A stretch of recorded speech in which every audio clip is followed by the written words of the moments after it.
Kazolarni ham xonadoniga qo'yiladigan любой dizaynga tushib ketaveradigan vichka, T-obrazli ko'rinishda, oldi tarafida tablosi bor, soatni ko'rsatib turibdi. Bundan tashqari bu tablo sensorli bo'ladi, ham qo'lingizni tekkizmasdan shunaqa jestlar bilan boshqara olasiz va har xil sensorli upravleniya orqali ham boshqarsanglar bo'ladi. LED lampalari moshni, yarki qilib bera oladi. Undan tashqari filtrlari bafilli bo'ladi. Yuvishga, tozalashga juda ham qulay. Shunaqa xarakteristikada bo'lgan vichkalarni bozorlarda o'rtacha $150 sotilyapti.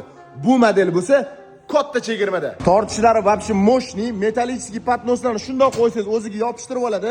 Hech qanaqa magnit yoki kley emas. 2 marta shu knopkaga bosadigan bo'lsangiz, ko'rishingiz mumkin, patnos o'zi avtomatik tushadi. Motori metallический, ustanovkaga kerak bo'ladigan korpusi, kransteni, gofrasi, переходниклarigacha ham komplektdan chiqadi. Xuddi shunaqa vichkalarni o'rtacha $150 gacha ham sotilayotgan bir paytda men sizlarga buni narxini bor yo'g'i $76 qilib beraman.